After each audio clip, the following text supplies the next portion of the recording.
पत्ता नहीं हिलता है, खोखते हैं उन्हीं के मर्जी से, चलते हैं उन्हीं के मर्जी से, सांस लेते हैं तो उन्हीं के मर्जी से, बिना उनके मर्जी का कुछ नहीं होता। लेकिन अपने ऊपर इल्जाम नहीं लेते। अपने ऊपर अगर मान लीजिए कोई मर जाता तो लोग क्या कहते हैं, बेचारा की एक्सीडेंट हो गई मर गई, कोई कहला भगवान मुंह है, अब बीमार रहना बेचारा मर गई ना, होता कि नहीं होता? अपने ऊपर इल्जाम नहीं लेते भगवान। तो भगवान विष्णु ने कहा कि देखिए एक काम करिए, आप सभी लोग पृथ्वी माता का चक्कर लगाइए, और जो पृथ्वी माता का चक्कर लगा के सबसे पहले हमारे दरबार में आ जाएगा उसको सबसे बड़ा देवता माना जाएगा। सब लोग सहमत हैं? सारे देवताओं ने कहा हाँ प्रभु हम लोग सहमत हैं।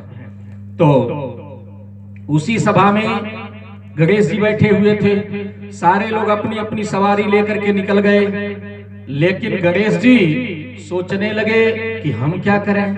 गणेश जी के सवारी का है मूस, मूस हाथी है ना बड़ा बैठल है बाने, हाँ बात ना सब, हाँ बा मूस हाथी है ना बड़ा बा, कितना बड़ा छोटहन।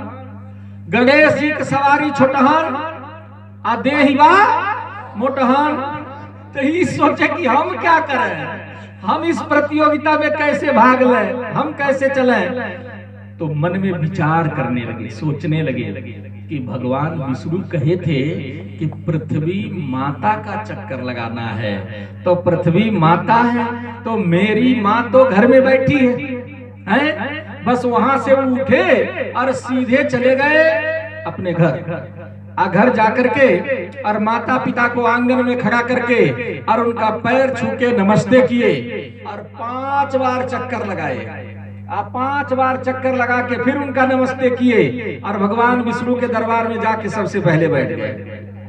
अब जो देवता आ रहे थे सबसे आगे जो जा रहे थे वो तो सोच रहे थे कि अब सबसे बड़ा देवता तो हम ही माने जाएंगे, सबसे बड़ा, क्योंकि सबसे पहले पहुंच रहे हैं। और जैसे ही पहुंचे तो देखे कि गणेश जी वहीं बैठे हुए थे। अब तो इनका तो चेहरा सूख गया। बोले गणेश जी आप कहीं पृथ्वी माता का चक्कर लगाए हैं? हम तो कहीं नहीं देखे आपको।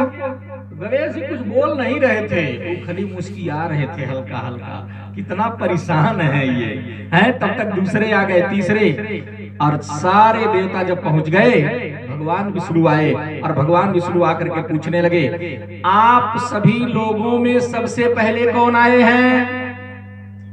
तो जो पहले आए थे वही खड़े हो गए और खड़ा होकर के बोले प्रभु पहले तो हम ही आए हैं, लेकिन जब हम आए हैं तो देखे हैं गणेश जी यहीं